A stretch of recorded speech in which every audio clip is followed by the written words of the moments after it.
everything is marketing, really. It's kind of like everybody's in sales. Yeah. Marketing is storytelling. It is. It's and the public relations side of that is, nowadays there's paid, earned, and owned media. Mm-hmm. The paid media is your advertising. Advertorials might be paid advertising. Earned media is the public relations, the old pitch a story to the newspaper, get a feature, get something on evening news. And then your owned media. That's like your podcast. Mm-hmm. It's owned for a company with didn't.That, Tennessee, which is where I work now. It's our website. It's our social channels. We're doing a lot more owned media because the earned media opportunities are fewer and fewer. Welcome to the Yeah But podcast, where leaders transform excuses into breakthroughs. I'm Marc Wolfe, host and author of Yeah But.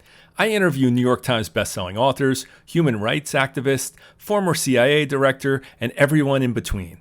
Our guests share how they overcome doubts like I'm not ready to yeah, but I don't have time. Join us to learn how you can do the same. Missy Acosta, welcome to the Yeah But podcast. Thank you. How are you, Mark? I'm doing great, and I'm so glad you're here because I don't think everybody knows you yet, but we're going to give them a chance to know you. So tell us two things about you personally, two things professionally, and why it would matter to our audience. I am celebrating 25th anniversary this year. I'm married to my husband, and my daughter. The other personal thing is I'm a dance mom. So I have a completely different life that I lead with my daughter. She's 16, a competitive dancer out there. Wow. On the professional side, I've been doing marketing in some form or another since I was in high school. I started doing publicity for a little youth network that I was a part of, a youth organization, which was part of Oasis Center, which for those here in Nashville might be familiar with Oasis. Started doing that. I wanted to be in the music business, so I did that for about 10 years. I went to the agency side for a few years, and now here I am with Delta Dental. So I'm really on my third career. All in marketing. All in marketing. Really kind of started with publicity, public relations, and then just grew. I would say around the late 90s, you started hearing the phrase integrated marketing communications. Mm-hmm. Everything is marketing, really. It's kind of like everybody's in sales. Yeah. Marketing is storytelling. It is. It's and the public relations side of that is, nowadays there's paid, earned, and owned media. Mm-hmm. The paid media is your advertising. Advertorials might be paid advertising. Earned media is the public relations, the old pitch a story to the newspaper, get a feature, get something on evening news, and then your owned media. Mm-hmm. That's like your podcast. Mm-hmm. It's owned for a company with didn't.That, Tennessee, which is where I work now. It's our website. It's our social channels. We're doing a lot more owned media because the earned media opportunities are fewer and fewer. So knowing that you're a parent and a dance mom, and now, which always makes me think of the show because I had daughters, and I was like, trust me, there are some things, some aspects that it's like that. Okay, hopefully, yeah, we're in a healthy environment. Okay, and then so tell me, why your story, as you're a storyteller, why it would be compelling to our audience to hear about your journey and how you overcome yeah buts. I think I am a passionate person. Mm-hmm. I find causes that I become very passionate about. I'm very passionate about Delta Dental of Tennessee. Mm-hmm. I love what I do. I love my job. I believe that what we do is offer a service, dental insurance and vision insurance, that is valuable for people who need it. But besides, we do good, we do well on that side, but we also do good. Mm-hmm. We are a not-for-profit corporation, and in lieu of there are federal taxes that we are exempt from, we're able to take that money and put it back into the communities where we serve. Mm-hmm. So we're able to help support charitably run dental clinics. We're able to help educate dental students for tomorrow, not only through scholarships, but also spaces for them to learn productively, like a simulation lab. Our former CEO was a practicing dentist for many years. He practiced on patients. Now, dental students are able to practice on a dummy head with resin teeth. That's much different. You really get to get those skills honed in more easily. But, there's I like also connecting people to their passions, helping them figure out what it is that they're passionate about. How does their company to relate to something else like a charity? If they want to go into cause marketing, how do you find that alignment? And because those things, they have to be authentic. They have to be organic. You can't force them, or the consumers can see right through that. You're going to lose that support if cause marketing is intended. You want to help the organization, but at the same time, you want to help your company too. You see, so it's that mix, and we're going to get into some of your yeah buts and overcoming that. But it's what I'm hearing is there's a lot of passion in what you do, and you're a good spokesperson for a lot of causes because you want somebody excited about what they do. But that's not always the case.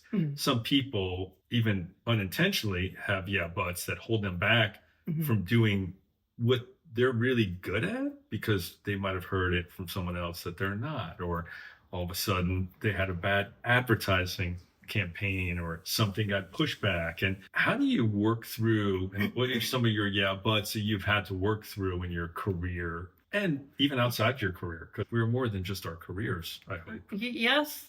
And I leader in my organization that I might be throwing out an idea and other people might be thinking that's what we have to do. So they take that ball and run with it. And I'm like, well, that wasn't fully baked yet. So the difference between ideation, which is just curation of potential concepts, versus saying something as a leader and it being like, it was said by leadership, so we have to do it. Right. So that could be in our book, we talk about, yeah, but what's the plan, right? A lot of people want to know what the plan. So how do you deal with the ambiguity sometimes? And, you could have something where you're like, how do I suggest something? Because I think it needs discussion. It needs to be talked about. It needs to be explored, even though I know it's not fully baked. How would you address something like that? There are times when we're in a team meeting with the marketing team. I oversee marketing. And we have meetings on a weekly basis. And there are some times that we start throwing out ideas. The purpose of that weekly team meeting is to find out, are people encountering hurdles? Are we saying, just kind of keep that finger on the pulse and make sure things are still moving through the hopper. And then sometimes we might throw out a new idea, and it's at that point, we might start going down that rabbit trail, and we have to reel ourselves back in. It's like, okay, let's set up another opportunity for us to meet to discuss just that, because ideation deserves, and at the same time, these meetings, when we try to keep the meetings less than an hour, and we want to make sure that we're staying on track to discuss everything we need to discuss in that moment. So ideation, and plus when you're in a tactical meeting and you're in that, for me, I call it admin mode. When I'm going through that, it's hard to start thinking creative. But for an ideation meeting, you want to be in that mindset walking in. Well, it's good that you recognize that, because I think a lot of leaders don't. So they shut down any ideation, but it never gets to be able to be propagated or thought about later. And one of the things that I work with a lot of executives is that there's meetings specifically set in advance. So people don't even bring up that, because it won't get its full focus, because there's always going to be people in a meeting that are myopically focused on the tasks at hand, want it to be 59 minutes and then never even hit that 60th minute. And then there's other people who are like, we're just going to talk this out until it's done, right? And you have all these people in a meeting. So part of that's culture of an organization, part of it but it's interesting how different organizations deal with that. Now imagine someone's in a meeting, their idea, maybe they're new to the organization, or their personality is such where they don't like to get shut down. That could create a but where forevermore they're like, I can't say anything in this company because I got shut down. And that's why I think it's so important as leaders that we don't let that happen. We encourage people to speak up. In 2020, I was chair of the Business Conditions Council for the Chamber of Commerce. And on that call, we had non-competing executives. We're all facing the same thing. The city is shut down. What the heck are we doing now? And I had never really done Zoom calls at all. And so now I'm sharing these calls. I'm facilitating the dialogue with thumbnails of everybody. And that's where I really learned to start reading body language. You might, for a Zoom call, you might see them pop off the microphone or pop it on, and they want to say something. But sometimes you notice that they move in a certain way. I really learned a lot. We were doing 2-hour calls on a weekly basis in March of 2020, April, and it was some intense times. But I was able to start recognizing, so I would call people out, and not in an intimidating way. It was, I could tell they had something to say, and I wanted to give them the floor to say it. And those calls were very essential, helping our city come back to life after 2020. And that's the vision, right? So I call that giving people a voice, right? Mm-hmm. So you reading what's going on, and because there's so many people with different personalities, they react differently. And in the South, as a Northerner who's moved to the South, we have a different way of expressing ourselves. Really, it's opinion. Sometimes we feel it's fact, and you need to hear what's going on. And here, there's a different decorum. Yes. And it's interesting that somebody that has a great idea wouldn't really share sometimes because they're, oh, this isn't the right format. Look who I'm here. Look at my peers. Imposter syndrome of, I can't believe I'm even on this call. So there's so many yeah buts we see. That's why I wrote this book, because I was like, the more you see it, the more you're like, there's a generation of people that are, I'm a big fan of millennials because I'm watching the ones that are getting ahead are the ones that are driven, listening, don't like the label, and then don't act like the label. And so you look at this and it's like, give people a chance.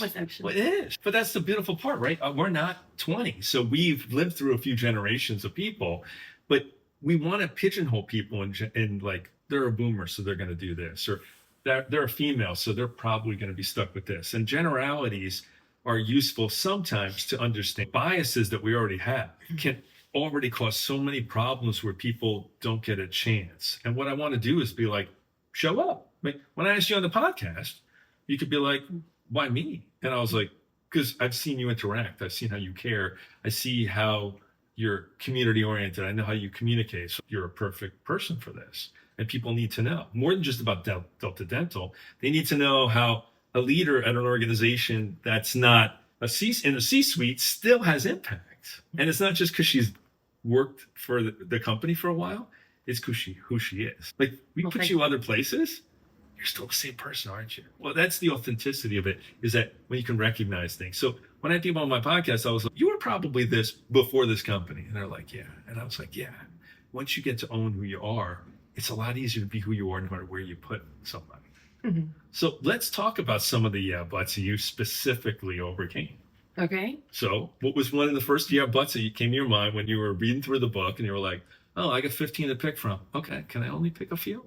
Yes. In the first set, yeah, but I don't have. That's one, I can let that be a defeater. I've got the same number of minutes in my day. What am I complaining about? So I think there are, I can let that keep me back, or I can leverage it to my advantage. And that's why I talk about the 1440 formula, just because it seems so obvious that I was like, we all have the same amount of minutes. It comes down to prioritization so much. Like, people that don't know how to say no to someone else. So what does that mean? There's always going to be demands on your time. And what I noticed in the South, and I noticed with people that are really caring, they want to help everyone, but you can't save every stray kitten. You can't help every single person. You just can't, because it's not effective or efficient, right? Yeah. And I know these are people, but the thing is that something else is not happening, maybe with your own family. And that's what I was talking with this younger employee about, was developing time blocks and create that time on her calendar that's what she does, so that it's not, we have to really be careful to not let Teams or Slack, all of those different chat mechanisms, plus email. It's so easy to take one of those, it's only going to take me 10 seconds. Well, it may only take 10 seconds, but it takes you 5 minutes to regroup, to get back into the mental state where you were, if you were writing something, or if you were developing a plan, or whatever the big rock is. So you do have to be careful for that. And but I don't have time. It's okay. You're not gonna have time to get everything done. Just make sure you make time for the things that matter. And that's your work priorities as well as your home and family priorities. And that's one I have failed at many, many times. But, I try. Oh, I coach people who try to make up time. Doesn't always work so well, but they know that they've spent so much time on their careers or so much time doing something that they forgot other things. And overcoming a yeah, but sometimes is about actually understanding what's important to you. And I think a lot of people miss that. Do you ever notice how people sometimes miss the bigger picture? And when I say that, that could be anything, like why they work, what's going on, what's really, truly important. That is something that I try to make sure the marketing team at Delta Dental understands that purpose, understands that why. And we've even had meetings where we talk about our why, because yes, the number one thing that we have to do as a marketing team for Delta Dental of Tennessee is we have to help our sales team sell insurance. That's our number one priority. We can't do anything else if we're not selling dental insurance and we're not selling vision insurance. There's nothing wrong with that. We have a valid product. I feel that we have a very, it's a good product, service. And, a lot of people think the insurance companies are the big evil companies, but I believe in what we do. And so as long as we're taking care of that side of the house, which that's the number one job, we are there to enable our sales team to do their job better. Last week, I had an opportunity with City Current, which is where I met you. I was in Memphis, and we were the host for the event. Shamiqua Holdsclaw was the speaker. So I'm having dinner. I'm across the table from Shamiqua Holdsclaw. 3-time national championships at University of Tennessee Lady Vols. Worked with Pat Summit, who is amazing. Olympian. And then it dawned on me, she's not the first Olympian I've dined with. I was at a luncheon, and I was sitting next to Scott Hamilton. And it's one of those things. It's almost like pinch me, or either pinch me or I don't want to wake up because this is a really good dream. But I do deserve that seat at the table, and that's okay. It's interesting. It's coming from the North, right? I've been in Tennessee for a decade and a half now, but not long enough to pick up the accent. No, I don't know if that's ever going to happen. I also don't have a really heavy, strong New Jersey accent like Cake Boss or Sopranos. But one of the things about the South, and my mom always said this, she's like, people are just people. It doesn't matter what they do. And we came from a blue collar family too. And the thing I recognize is when you're across the table and you realize that some people that have accomplished a lot are just regular humans, it makes it a lot easier. Yep. And because you're like, wow, they still have to eat food and they still have to have some hydration, and look, they're just like humans. We all put our pants on one leg at a time, right? I mean, that's an old saying. So it's interesting how that's a great level set, but we still in our heads are like, well, look what they've accomplished. Because there are those people that have such huge egos and are the, pick out the green M&Ms people and all the, my water has to be at a certain temperature, that you're like, okay. But recognizing that person that you met or me still has the same fear. I mean, Scott Hamilton, his story of overcoming is significant. Every time I hear it, I'm always like, oh my gosh, I forgot about that. I mean, I forgot how many failures and how many issues and I think we all have these stories, but we don't have a platform sometimes to tell our stories. I'm sure if we sat here long, you would talk about lots of things that other people would be like, I never knew that. And even your friends would be like, really? Because it's not something we always talk about, but at a certain point in our life, it's interesting to share. Hey there, it's time for a quick break. While we're diving into how to live, learn, and lead better, I wanted to let you in on something I'm really excited about. If you've ever found yourself stuck in the yeah, but cycle, those moments where excuses get in your way of your potential, my new book, Yeah, But, Cut Through the Noise to Live, Learn, and Lead Better is for you. The book is packed with practical strategies, real stories, and actionable advice to help you stop making excuses and start making progress. Whether you're a leader, a learner, or just someone looking to cut through the noise, Yeah, But has something for you. And here's the best part. For a limited time, you can grab a chapter for free. Just head over to my website at www.marcawolfe.com/book to get started. Readers have already said that the perspective and stories guided them to get unstuck and move forward. All right, let's get back to the show and dive into more ways to break through those yeah, but moments. And my dad actually said, you're not going to be able to do this. You can't do this. And that's when I was like, I'll be damned, I don't. And, yes, tears came, but, you're giving a eulogy for your brother. People expect tears to come. That's okay. It was It was understanding that, yes, that will be okay, and just carrying through. And it's when it's people close to you that are telling you you can't do something, it's either going to squash you or make you more determined to get it done. So what did you learn about yourself when that happened? The being told you couldn't do it. What I learned about myself was that I can't let other people defeat me. And I can't be defeated by what other people say or what other people feel. That was a promise I made to my brother, and I needed to do it. It's so interesting because I talk about what are other people going to say, and one of the things I talk about is they're already saying things. We have biases from what you have red hair. I mean, there's a bias about people with red hair. They usually have a flaming personality. It's supposed to be like a red signal. So there's just, and sometimes they're innocuous. They're not really intentionally, but there's sometimes people with glasses, right? Or so there's things that already happen where people do that, but it might not be such a big deal. But then there's other things, people like being a female or being from a certain culture or something else, which can be more damaging if people use it as a bias. We can't control what other people think or even what they say. We wish we could. There's a whole generation of people that be like, you can't say things, and this isn't even a political statement, but it's like, people are going to say things. It's how you react to what they say. Exactly. Right? I mean, everyone's going to have an opinion, even your best friends. Sometimes it may be an opinion where, go ahead and do it, but it's ruinous empathy because you really shouldn't. They're just trying to be cheerleaders for you. Right. It'd be better to say, have you really thought that through? And ask a great question. Kind of like early days of American Idol. Sometimes you would see those singers and it's like, oh my gosh, did they not have any friends before they stepped up to that microphone? No, there's good producers that pick people out just like that. See, that's the beauty of this, right? You go and they pick people out there, go like, this will be funny. This will get views. This will be able to do it. Now, understanding that you are going to be a person that might get famous for doing something silly, if you're okay with that. But you're right. People don't always tell you the truth. But if people told you the truth all the time, how would we handle the truth all the time? Were you ready in your 20s to hear it as when you were not in your 20s? Maybe a little further down the road? Did you handle hearing the truth differently? That's a good question. I've never really thought about that. I would say for sure that I am thicker skinned today. I used to have a boss, and this was late 20s, early 30s. I had a boss that it's just business. He would tell you, I mean, he was blunt to the point, probably to the point of tears for a lot of people. But it's just business. And it's like, okay.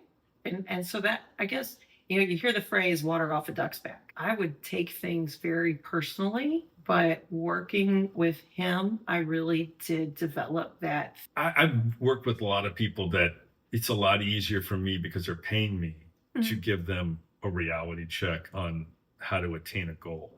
So it's a lot simpler for me to be like, you told me you wanted this for this organization. Is that still yes? Okay.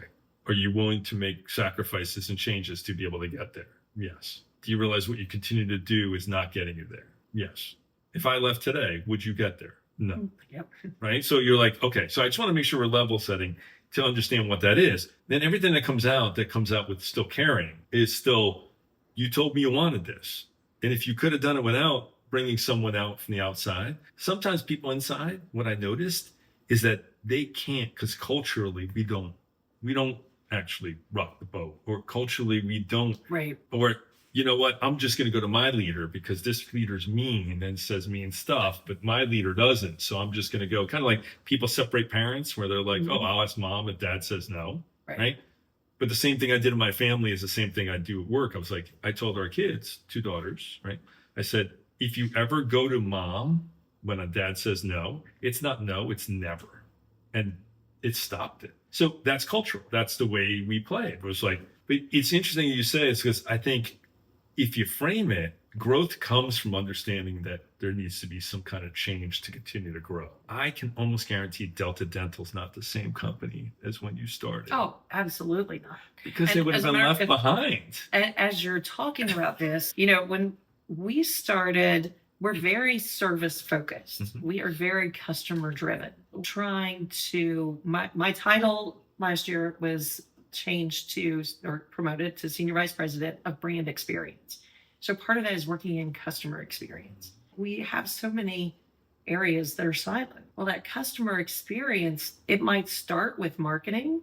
It might further develop with sales, But then you go into operations and customer service, that client retention phase. And so what I am hoping to do is create a layer within the company so that, something that bridge that crosses the silos and connects the silos. See, here's the thing that I think is one of the big takeaways I want people to hear is that sometimes there's going to be leaders that see something and go, I know there seems to be efficiency to go and keep us separated so you can stay in your swim lane or your silo and you get your work done and you don't have to worry about what's going on with the rest of the organization. But what I noticed is that when you keep people only doing their job, they can't recognize the left and the right, how they can help other people because they're like, I'm so focused on my work. Right. They got their blinders on.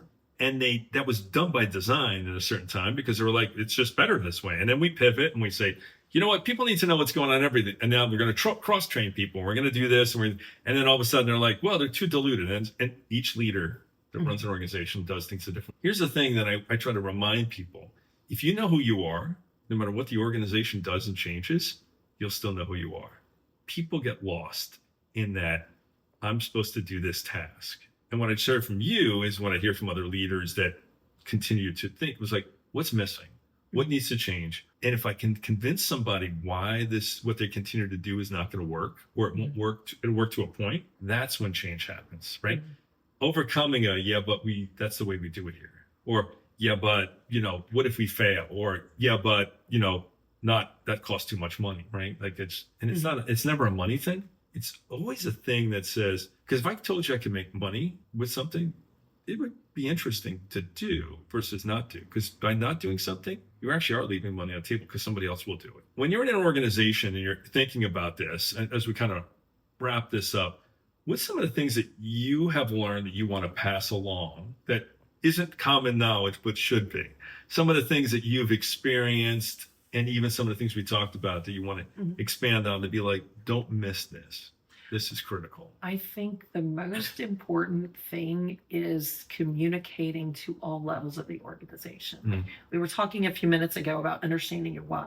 The people who answer the phones in customer service, they need to understand that why. It's funny when I wrote a book, right? Not about writing books. But cut through the noise, live, learn, to lead better. Nowhere does it say how to write a book. Multiple people have written books because of this book. They're like, hey, by the way, 6 people have come up to me and been like, I'm writing a book thanks to your book. I was like, this is my book. They're like, well, it's a but ad. I said, oh, okay. So talk about your desire to write a book and some of the questions you had, because I want to make sure we go over that as well. Sure. It's funny because when you approached me at the City Current event, you actually, you recognized my name tag and then introduced me to Chris Kelso, who's another author.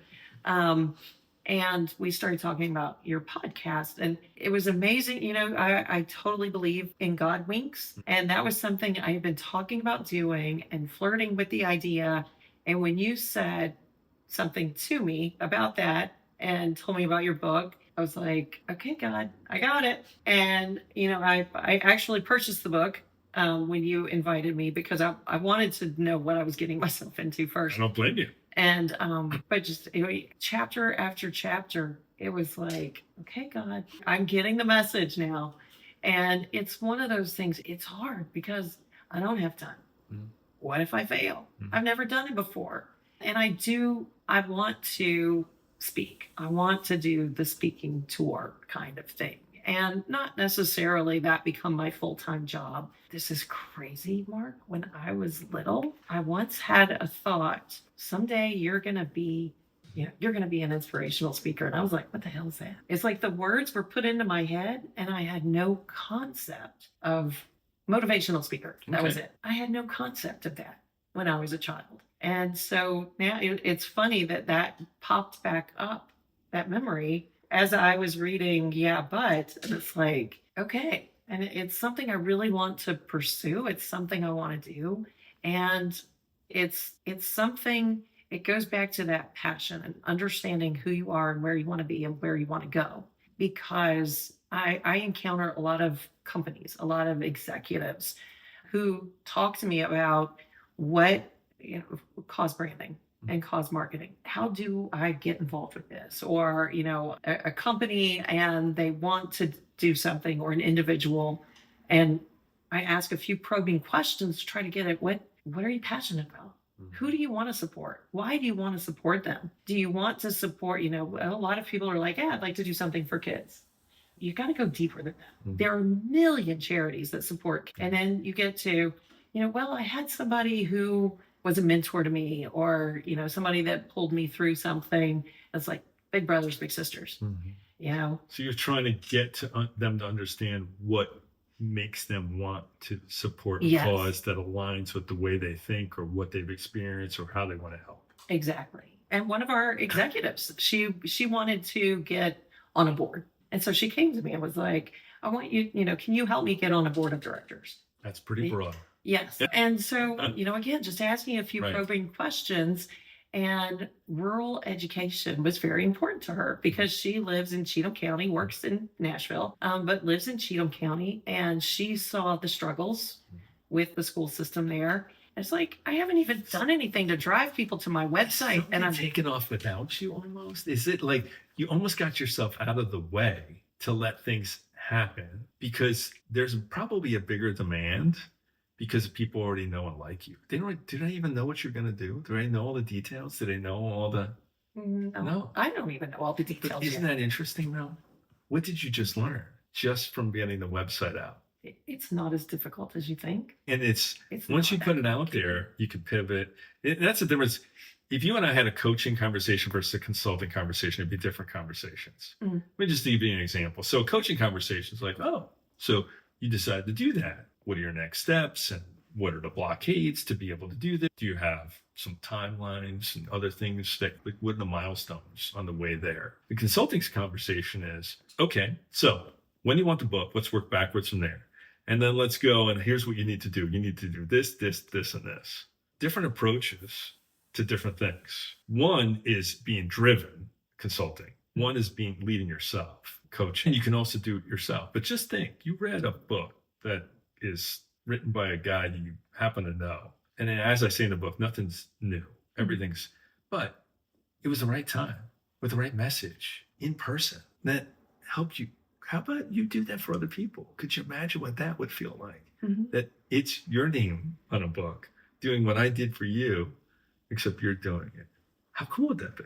Is it inspiring enough to look at those buts and be like, how much time do you think it would take to write maybe one chapter or get it out of your brain? Oh, I have no idea. But I just said, but I have consciously, I remember hearing a speaker one time. He was like, the 20 words you need to pull out of your vocabulary. And one of those words was but. And it's need to replace it with and. So it's not but, right. It's for me. And so, I mean, I think that people that work with me probably get tired of, that's one of the things that I correct every time in a press release.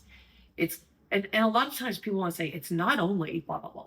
Just by putting that word not puts a negative connotation on that. So how can we switch that around and make it a positive experience? And you have this opportunity because working with people who want to work with causes, many different times that's going to be nonprofits or it's going to be some philanthropy or family office that wants to go and help. And it's interesting when you think about nonprofits. I always tell people, I was like, that's a tax status. They're like, what do you mean? I said, you have people, you got to produce something. They want you to deliver something. I said, you have customers.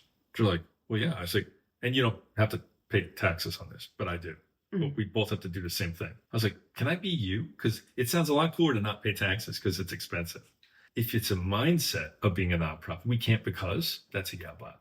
So now you've going to say it to the world, and now people at work know that you have this website, which we're going to put in the show notes and the links and other things in there. How can other people, because they're not the only ones, you have supporters, how can other people help you get this book, get this speaking, move it forward? Or is that something that you don't want anybody to talk about? Do you want people to support you or encourage you? I do want people's support. Okay. I do need that encouragement. At the same time, I have to recognize I have a full-time job. So I don't want to jeopardize anything with that.